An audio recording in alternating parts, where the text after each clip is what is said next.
Bonjour à tous et bienvenue pour notre deuxième vidéo consacrée à notre chapitre de géographie, la métropolisation, un phénomène mondial différencié. Alors donc, nous avons vu ensemble la dernière fois donc une première partie consacrée à l'urbanisation et à la métropolisation, qui était en fait une sorte d'introduction, de continuation de l'introduction qui nous présentait vraiment les bases. Maintenant, on entre dans le vif du sujet avec ce grand 2 qui est la diversité des métropoles. Et donc surtout on va voir ensemble que ces métropoles forment une hiérarchie à l'échelle mondiale. Donc ici, avant de s'attaquer à cette hiérarchie pour la comprendre, il faut quand même voir ce qu'est vraiment une métropole. Donc rentrons dans le vif du sujet avec d'abord donc cette question, qu'est-ce qu'une métropole? Et pour y répondre, eh bien, nous avons vu ensemble l'étude de cas de Londres. Donc je ne vais pas y passer très longtemps puisque nous l'avons vu en cours, mais pour faire un petit peu de lien quand même entre les différentes vidéos, je reviens quelques instants sur ce que nous avons dit en classe. Comme nous l'avons vu en classe, Londres est aujourd'hui la première métropole mondiale. Alors d'où tire-t-elle ce statut? Eh bien, c'est ce que nous allons voir et ça va déjà nous permettre de nous donner une petite idée de ce qu'est une métropole. Donc déjà, ici ce que je vous mets sous les yeux, c'est le classement des 10 premières puissances mondiales et on constate que le Royaume-Uni est à la 6e place. Que le Royaume-Uni était à la 5e place en 1980, donc il y a une réelle stabilité à ce niveau-là. Et qu'est-ce qu'on peut en tirer comme conclusion? C'est que Londres est la capitale d'une puissance économique majeure à l'échelle mondiale. Il est donc logique que la capitale de cette 6e puissance économique joue un rôle majeur dans la mondialisation. Maintenant, comment ça se fait que le Royaume-Uni est si bien placé? Il y a de multiples facteurs, je ne vais pas revenir sur tous, mais il y a bien sûr un côté historique. L'atout historique, il est vraiment prépondérant, puisqu'on l'a déjà dit dans la partie précédente, la métropolisation, c'est un phénomène qui est sélectif, d'accord? Donc, c'est-à-dire qu'il faut déjà avoir des atouts pour être une métropole. Et ici, le Royaume-Uni en a plusieurs, donc ce côté, voilà, capitale d'une grande puissance économique, et cette grande puissance économique a tiré sa grandeur de cet immense empire colonial. Alors cet immense empire colonial, aujourd'hui, il n'existe plus, vous avez vu, hein, donc là c'est à son apogée en 1930, mais voilà, c'est là où Londres d'un seul coup est devenue une ville majeure au niveau mondial, puisqu'en fait elle captait forcément toutes les richesses, toutes les ressources de cet immense empire colonial finalement étaient rapatriées vers le Royaume-Uni, qui en tirait des revenus, et passaient essentiellement par Londres. Et pour faire fonctionner ça, cet immense empire colonial, il fallait des entreprises, de la finance, etc. Tout se concentrait à Londres. Donc voilà le côté historique, c'est-à-dire que voilà, en s'appuyant sur cet immense empire colonial, Londres est devenue une place majeure dans le monde et même la ville la plus importante du monde au 19e siècle. Et comment ça se manifestait? C'est au niveau surtout financier que Londres tire sa puissance, déjà à l'époque et encore aujourd'hui. Pour financer voilà, cet immense empire colonial, finalement, financer une grande partie de l'économie anglaise et influencer toute l'économie mondiale. Et donc forcément, les grandes places financières, etc., étaient anglaises. Et la puissance financière était anglaise. Et donc Londres est devenue la capitale financière du monde et a gardé ce statut. Ici, voilà, c'est illustré par cette photo là où on voit derrière le Tower Bridge et la Tamise, vous voyez le quartier de la City, le centre d'affaires de Londres. Bref, on en vient, voilà, je n'avais pas prévu d'y passer longtemps, donc je résume très rapidement ce que nous avons dit sur Londres en classe. Londres, pour devenir une métropole, s'est appuyé sur des atouts historiques. Une place au cœur de l'Europe, un grand empire colonial et une puissance industrielle et économique majeure au 19e siècle. C'est pour financer tout ça, il fallait énormément de banques, d'assurances qui sont donc toutes venues s'installer à Londres et depuis donc en fait finalement depuis le 17e ou 18e siècle, Londres a ce statut de capitale de la finance mondiale. Mais pas seulement. Donc Londres c'est aussi la capitale de la 6e économie voilà, de la 6e puissance économique, ce qui veut dire qu'on a beaucoup d'entreprises anglaises qui jouent un rôle dans le monde entier, qui sont installées à Londres. Et surtout, bah voilà, rien ne pourrait fonctionner si la ville n'était pas connectée avec le monde entier. C'est ce qu'on avait vu, donc des aéroports, des ports, des autoroutes, des voies de chemin de fer, un très bon système de transport en commun qui donne à Londres cette connexion avec le reste du monde qui est indispensable dans une économie mondialisée. Voilà, si je sais pas moi, si vous êtes une entreprise et que vous êtes installé à Londres, si c'est impossible pour vous de se rendre aux États-Unis ou en France, ou bien parce qu'il faut 5 correspondances, etc., bah forcément, ça incite moins à venir s'installer. Et on a enfin, ce qui n'est pas à sous-estimer, le rayonnement culturel majeur. Londres, c'est la ville la plus visitée du monde, avec Paris. Et aussi donc au niveau de ces grandes écoles, de grandes universités prestigieuses qui forment du monde qui va aller forcément travailler dans le pôle financier et qui vont aller travailler dans les grandes entreprises installées à Londres. Voilà, donc là ici, tout ce qu'on a vu là nous permet de définir et de déjà pouvoir donner un élément de réponse à cette question qui est la plus importante finalement de cette première sous-partie. C'est quoi une métropole ? Alors, qu'est-ce qu'une métropole ? Eh bien, tout simplement, la définition basique, c'est une ville où se concentrent population et richesse. Voilà, donc, et Londres y répond. Beaucoup d'entreprises sont installées à Londres, de plus en plus d'entreprises s'installent à Londres et créent beaucoup de richesses. Comme ça crée beaucoup de richesses, ça fait venir une population.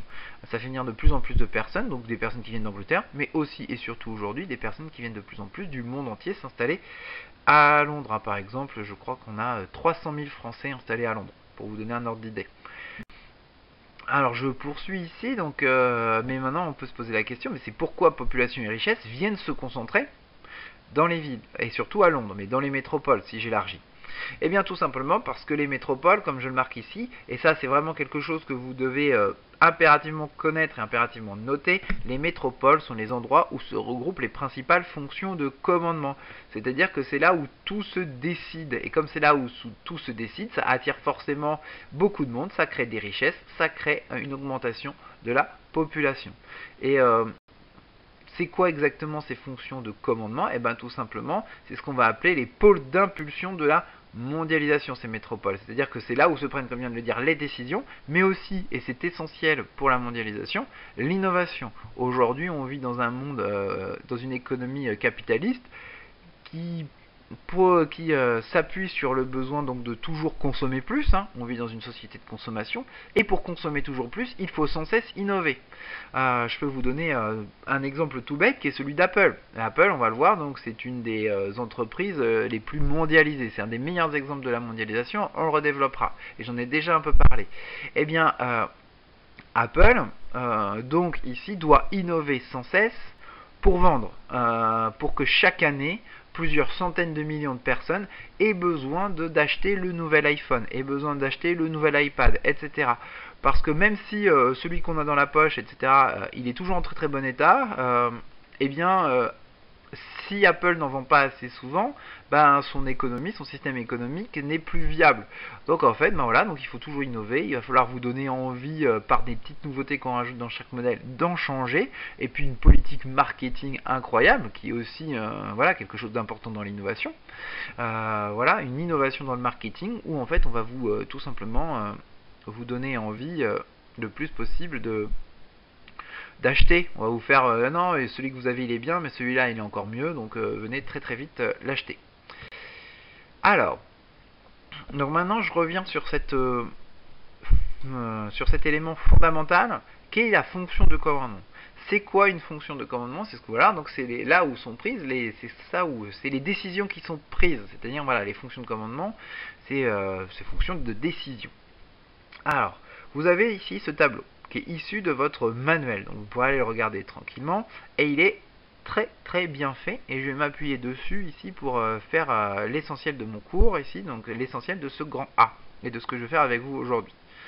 Vous avez dans la colonne de gauche les domaines d'activité, donc économique, financier, logistique et transport, politique, diplomatique, culturel, scientifique. Voilà ce qui va permettre à une ville de savoir si c'est une métropole ou non. Voilà. Donc ici, il faut qu'elle regroupe des fonctions de commandement de tous ces domaines d'activité. Et ensuite, en fonction de l'importance des fonctions de commandement, donc ici, vous regardez les types de fonctions de commandement, plus ces types de fonctions de commandement seront importants dans la métropole, plus la métropole sera haut placée dans la hiérarchie des métropoles mondiales.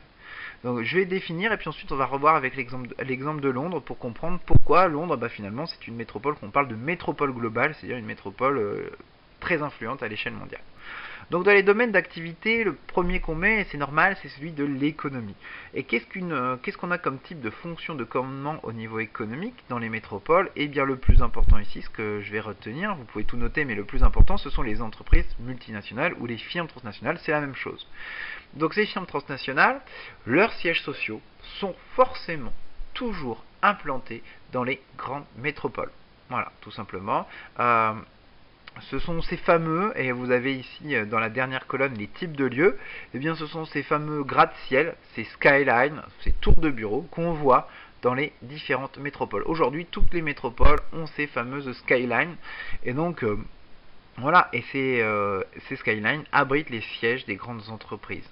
Et même si le siège d'une entreprise n'est pas à proprement parler dans une métropole, elle aura forcément aussi des bureaux dans ces métropoles. Voilà, c'est obligé parce qu'il faut, on va le voir, il faut être dans les endroits où ça se passe. Donc là, voilà, donc forcément c'est logique, là, une métropole, plus une métropole va abriter de sièges de firmes transnationales, plus elle aura un rôle important à jouer dans la mondialisation, car aujourd'hui les firmes transnationales sont les acteurs majeurs de la mondialisation, encore plus que les États. Aujourd'hui, une entreprise qui décide de délocaliser, qui décide de conquérir un nouveau marché, etc., va avoir, ces décisions vont avoir un impact incroyable sur le monde. On va détruire des emplois à un endroit, on va en créer à d'autres, tout se joue, c'est elles qui font la pluie et le beau temps en fait sur l'économie mondiale, on va pas se mentir. Alors ensuite, passons au niveau financier. Donc là, pareil, je vais aller assez vite puisque sur Londres, on a déjà développé, puisque Londres, c'est sa spécialité, la finance. Donc au niveau financier, qu'est-ce qu'on va avoir comme type de fonction de commandement qu'on peut retrouver dans une métropole? Dans les métropoles vraiment majeures, on va retrouver une bourse. Donc là, voilà, toutes les villes du monde, toutes les métropoles du monde n'ont pas de place boursière. Mais par contre, les grandes métropoles, oui. C'est là où donc vont se faire les principaux échanges financiers passent aujourd'hui par les places financières. Pour faire fonctionner ces places financières, il faut tout un système de banques très puissantes et surtout d'entreprises de services financiers. Et bien tout ça, voilà, donc vu que les bourses sont dans les grandes métropoles, les plus grandes banques d'affaires, les entreprises de services financiers vont aussi venir s'installer dans les métropoles. Voilà. Et même s'il n'y a pas de bourse, on va quand même retrouver souvent dans les métropoles des grands services financiers qui vont faire fonctionner toute l'économie, soit du pays, soit au moins de la métropole.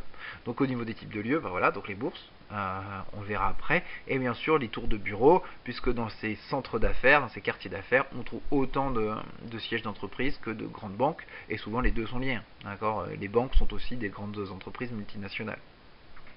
Alors je passe très vite, je ne parle pas pour l'instant de logistique et transport, je le garde pour la fin. Le troisième pilier de l'économie mondiale, voilà, ce qui va vraiment avoir, ça va être le côté politique. Donc qu'est-ce qu'on va avoir comme type de fonction de commandement au niveau politique dans les grandes métropoles? Et bien tout simplement dans les grandes métropoles, on va retrouver les grandes décisions, les centres de décision nationales, donc par exemple nationaux, pardon. Et ici, ce qu'on va avoir, ça va être, voilà, donc c'est ce que vous avez tiré, le premier institution politique nationale, c'est tout simple, c'est ce qui permet à un pays, c'est les fonctions politiques d'un pays. Par exemple, en France, ça va être les sièges des ministères, le palais du président de la République, l'Assemblée nationale, tout ça c'est dans les métropoles. En France, c'est à Paris. Et dans toutes les grandes métropoles, vous avez forcément des institutions politiques nationales de premier plan. Ensuite, on va voir les institutions politiques internationales. Donc là, ça vous place encore plus généralement, voilà, au-dessus dans la hiérarchie si vous en avez. C'est par exemple le cas du siège de l'ONU, de l'Organisation des Nations Unies. Il est à New York. Voilà, et puis on a aussi les ONG. Bon, je passe un peu vite dessus au niveau des types de lieux. Vous voyez, c'est les résidences présidentielles, c'est les sièges d'institutions, parfois des tours de bureau aussi. Bref, ce qu'on retient, c'est que les grandes décisions politiques qui ont une influence sur l'économie et la finance, se prennent aussi dans les grandes métropoles. Et l'exemple de la France est particulièrement représentatif, mais c'est le cas pour tous les pays. On pourra se dire oui, mais alors aux États-Unis par exemple, les grandes décisions se prennent à Washington. Washington, c'est pas forcément une métropole mondiale, mais c'est ce qu'on va voir. On va nuancer le propos. Vous avez travaillé dessus. Washington aujourd'hui est intégré à une mégalopole autour de New York, qui est vraiment le cœur économique et financier des États-Unis. Alors, ce qui s'associe maintenant avec la politique, c'est la diplomatie. Les États échangent de manière plus ou moins formelle et passent par des relations diplomatiques. Eh bien, c'est assez logique que ces représentants diplomatiques, par leurs ambassades et leurs consulats, soient à côté des grandes institutions politiques. Ce serait un petit peu étonnant que de trouver une grande ambassade, l'ambassade des États-Unis, ce serait un petit peu étonnant de la retrouver au milieu du bocage normand. Ça n'aurait pas beaucoup de sens. Donc voilà. Par contre, il faut être capable de très rapidement communiquer, échanger, rencontrer les grands décideurs, que ce soit bien sûr politique, mais pas seulement, aussi l'économie, la finance. Un aspect important, parfois un petit peu sous-estimé, c'est le côté culturel. Donc le côté culturel, on va avoir bien sûr le côté touristique qui va rendre la ville attractive et qui va générer beaucoup d'argent pour cette métropole. Donc ça va être par exemple le cas avec les musées, la gastronomie. Mais on va aussi avoir, et peut-être voilà, deux points, l'information et les productions audiovisuelles. Donc l'information médiatique qui se doit d'être à côté des pôles, des centres économiques, financiers et politiques pour être informés, pour tenir la population informée, pour être au cœur de leur sujet. Et donc forcément, pareil, et on va aussi et surtout avoir l'éducation, et notamment les grandes écoles, les grandes universités, qui sont à chaque fois dans les métropoles, puisque voilà, ça forme ici les élites qui s'intégreront à l'économie mondiale, à la finance mondiale, à la politique mondiale internationale. Donc tout est sur place, et là vous voyez on commence à rentrer, j'espère que vous commencez à voir se dessiner une sorte de cercle vertueux où finalement on pouvait partir peut-être soit d'un domaine d'activité, hein, l'économie, le financier ou le politique. On va surtout commencer peut-être par l'économie, si on part de très très loin. Donc les villes majeures au niveau économique, peut-être politique. Là où s'installait le pouvoir, l'économie a suivi, on voulait être à proximité. Et après il a fallu financer cette économie. Donc vous voyez, donc très rapidement et ça très vite dans l'histoire, politique, économique, finance se sont liés. Et donc forcément se sont entraînés, plus l'économie s'est développée, plus le pays est devenu important, plus la ville est devenue importante, et donc forcément plus le côté politique est devenu important. C'est un pays qui comptait de plus en plus. Et pour financer tout ça, il a fallu toujours plus de banques, d'assurances, etc., qui sont elles aussi venues se greffer là. Et donc le politique a souvent décidé, pour entretenir et continuer à se développer, d'investir dans l'éducation, qui est aussi venu s'installer là. Et comme maintenant l'éducation forme de très bons cadres, les entreprises, donc l'économie vient s'installer, etc. Ou la finance vient s'installer parce que c'est là où on trouve les meilleurs employés pour travailler, etc. etc. Donc vous voyez, donc à chaque fois on prend un point, quand il commence à se développer, il permet aux autres de se développer, et ça s'entraîne, ça s'entraîne, ça s'entraîne. Et on va retrouver exactement la même chose au niveau du côté scientifique, avec les grandes universités et aussi les institutions de recherche et développement. C'est important, l'innovation c'est au cœur de la mondialisation, et l'innovation souvent aujourd'hui c'est les grandes entreprises privées qui le font, donc ces grandes entreprises installées dans les métropoles, ou bien au niveau politique. Et au niveau politique, souvent pareil, on installe ces grandes universités, ces centres de recherche dans les grandes métropoles.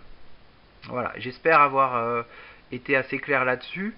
Il me reste le dernier point qui est la logistique et le transport, parce que lui il est un peu à part, mais il est totalement indispensable. Tout le reste ne peut pas fonctionner sans lui, tout simplement. Tout s'écroule. Donc il faut que cette métropole soit connectée avec le monde entier. Sinon elle ne peut pas fonctionner aujourd'hui. Et donc pour être connectée avec le monde entier, il lui faut des transports aériens, routiers, portuaires, ferrés. Et donc là voilà, donc tout ça, une métropole se caractérise aussi, elle se définit aussi par la qualité de ses services de transport, et aussi logistique, avec ses entrepôts, etc. Il faut vraiment tout un service de logistique pour faire fonctionner tous les autres domaines d'activité. on peut prendre des exemples tout bêtes et un petit peu caricaturaux, mais voilà, on peut pas fonctionner. Une métropole aura bien du mal à se développer si toute l'économie, si par exemple le quartier d'affaires, là où on va trouver toutes les banques et toutes les sièges des entreprises, et ben est tout simplement inaccessible. Si il faut 3-4 heures de bouchon, voilà, si vous devez vous subir 3-4 heures de bouchon pour vous y rendre, ah bah vous n'irez pas. Hein. Pareil, si pour échanger avec le monde entier, il faut prendre 3-4 correspondances aériennes ou de transport, bah pareil, c'est ralenti, c'est un frein à l'intégration mondiale, donc généralement on passera son chemin. Voilà, il faut vraiment que la logistique et les transports suivent pour être une métropole mondiale. Illustrer ça, vous allez voir avec donc quelques photos. Ici, donc voilà, vous avez pour vous montrer les points communs, c'est-à-dire que toutes les métropoles, l'idée de ces illustrations, c'est de vous montrer que toutes les métropoles fonctionnent sur le même principe. Il y a des points communs. Les points communs, c'est par exemple ces quartiers d'affaires des métropoles qu'on retrouve ici. Donc je vous ai donné 3 exemples. On commence en haut à gauche par le quartier d'affaires de New York, Manhattan, avec ses buildings, qui a donné l'impulsion mondiale de ces fameux gratte-ciel qu'on retrouve aujourd'hui partout, à Shanghai en bas, à Paris avec le quartier de la Défense. Voilà, et toutes les métropoles aujourd'hui ont ces fameux gratte-ciel, ces fameuses skylines, comme on appelle ça parfois aujourd'hui. On a bien sûr aussi dans les grandes métropoles, on va voir les places financières. Donc chaque grande métropole a sa bourse. Ici je vous en ai mis 2 pour illustrer ça. On a Londres et New York, et à chaque fois ces bourses sont au cœur des métropoles. Là, on va retrouver des illustrations de fonctions politiques, une nouvelle fois au cœur à chaque fois des métropoles. Donc on retrouve le fameux palais d'Élysée pour la France, à gauche. En haut à droite, vous allez avoir le siège de l'ONU pour vous montrer une institution internationale, en plein cœur du quartier de Manhattan à New York, ou encore le 10 Downing Street au cœur de Londres, là où siège le Premier ministre britannique. Vous voyez donc pareil, au cœur de toutes les plus grandes métropoles mondiales, on retrouve les fonctions de commandement politique. Et je finis d'illustrer tout ceci par la logistique, les transports. Donc toutes les métropoles aujourd'hui doivent d'être facilement reliées au monde entier. Donc là, par exemple, vous avez Singapour qui est devenue une métropole majeure grâce à son immense port. En bas, vous allez avoir Dubaï, qui est pareil, devenu une métropole mondiale grâce à son aéroport, qui lui permet, qui est finalement un hub aujourd'hui, c'est un point de relais. C'est vraiment de Dubaï, vous pouvez avoir accès au monde entier, donc forcément, cette accessibilité de Dubaï attire les entreprises qui viennent s'installer. Et puis voilà, pareil, là je vous ai montré une illustration ici, c'est le Shinkansen, le train rapide japonais, qui permet de faire traverser tout le Japon en seulement quelques heures et qui passe par Tokyo. Ce qui fait que Tokyo aujourd'hui c'est le centre névralgique du Japon, et donc forcément tout s'y passe. Quand on veut faire du commerce avec le Japon, on va plutôt avoir tendance à s'installer dans New York, dans Tokyo, puisqu'après grâce à ces moyens de transport modernes, on va pouvoir aller ensuite, si besoin, dans tout le reste du Japon. Oups. Excusez-moi.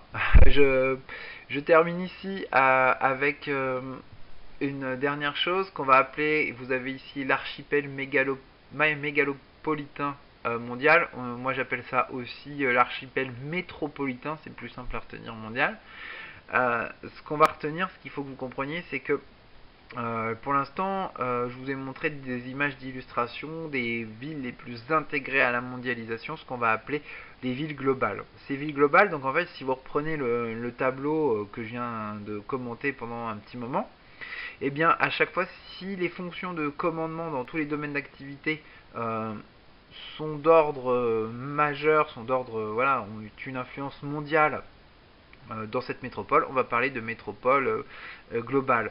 C'est-à-dire que donc voilà, des entreprises multinationales majeures, un centre financier majeur, un pays voilà, pareil, dont les fonctions politiques sont importantes, tout ça, et bien vous avez ce qu'on appelle une métropole globale. Ces métropoles globales, vous en avez 4 principalement. On verra, on définira 4 majeures en tout cas. New York, Londres, Paris, Tokyo. Ces quatre métropoles globales disposent des meilleures infrastructures de transport, disposent des fonctions de commandement majeures qui souvent se complètent, ce qui fait qu'en fait, ces métropoles échangent prioritairement entre elles. Et tout autour, vous allez avoir des métropoles qui, pour se développer, cherchent à être le plus en relation avec ces grandes métropoles globales. Et en fait, vous voyez ici se dessine finalement une sorte d'archipel, c'est-à-dire qu'en fait, l'économie mondiale passe quasi exclusivement par les petits points que vous avez sur la carte, et que tous les autres territoires, sans être oubliés de la mondialisation, par exemple la Flair, on n'est pas à l'écart de la mondialisation non plus, mais en tout cas, la mondialisation ne passe pas par Flair, vous voyez ce que je veux dire, elle passe par Paris et ensuite ça se diffuse jusqu'à nous, pour faire simple. Hein, je résume grossièrement, mais c'est que vous compreniez bien. Et donc en fait, voilà pourquoi on va parler ici d'archipel métropolitain. Parce qu'en fait, finalement, la mondialisation se fait essentiellement de métropole en métropole. Et les restes des territoires deviennent vraiment secondaires. Et c'est ça en fait, et dans cet archipel métropolitain va se dessiner donc une hiérarchie mondiale, avec tout en haut les villes globales, et ensuite toutes celles qu'on va voir. Mais Londres, donc, et reprenez ici l'exemple de Londres pour comprendre ce qu'est une métropole globale, c'est-à-dire dont les fonctions sont importantes, sont d'influence mondiale, d'importance mondiale à l'échelle de la planète. Et puis donc là, vous voyez qu'il commence aussi à se dessiner, c'est qu'autour de ces 4 métropoles mondiales se dessinent ce qu'on appelle des mégalopoles. Et c'est ce que vous aviez à faire, et c'est ce que nous allons voir dans une prochaine vidéo. Je vous remercie de m'avoir écouté, je reviens vers vous très vite.